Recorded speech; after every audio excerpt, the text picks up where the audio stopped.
Hello guys, তো এই যে আমি কাজ থেকে ফিরছিলাম, দেখলাম আমার সামনে এই বাদুরটা পড়ে গেল। তো বাড়ি নিয়ে গিয়ে কলা দিলাম, খেলো, কলা খাচ্ছিল। কলা খাওয়ার পরে কিন্তু কিছুতেই চুপচাপ থাকছে না। তো এইখানে হাজার হাজার বাদুর আছে, তো ওই জন্য আমি এই গাছটাই নিয়ে এসেছি। এই যে পাকুড় গাছ,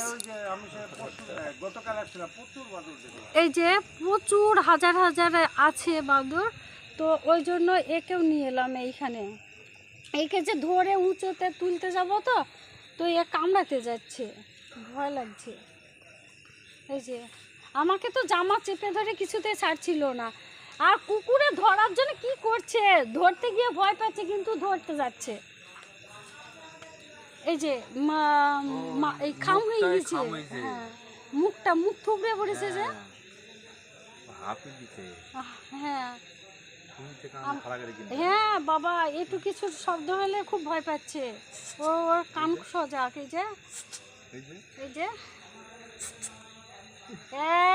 শোনা, যাও উপরে যাও, শোনা, যাও, তোমাকে আর কেউ খাবে না, তুমি একটু রেস্ট নিয়ে তারপরে খাওয়া দাওয়া করো।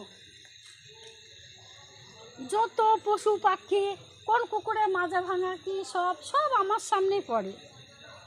এইসব অগুলো পশুগুলো যেন আমার সামনেই পড়ে। যাও, ধরে যে তুলে দিব, তো ধরতে গেলে ই করবে, হ্যাঁ, কামড়াতে যাচ্ছে, তো ফসফস করে কামড়াতে যাচ্ছে, খুব রাগি। আর চেপে ধরলে কিছুতেই ছাড়ছে না, উঠতে পারছে না। দেখি উঠাই। কোনো একটা টোটোওয়ালা আবার বলছে এইখান থেকে এইটুকু আসবে, যা, হাই আবার পুড়ে গেল। ভেতরে দিয়ে আসবো ওই গাছটায় না, এই গাছে বয়ে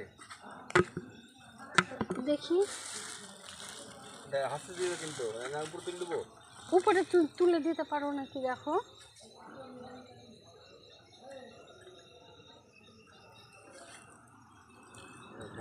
হ্যাঁ, ঠেলা মারো,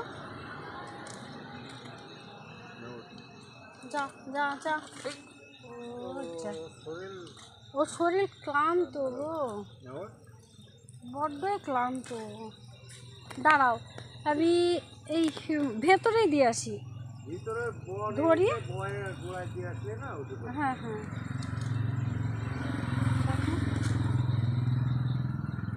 ওগুলো পশু বেঁচে থাকলে কত ভালো, তাই না?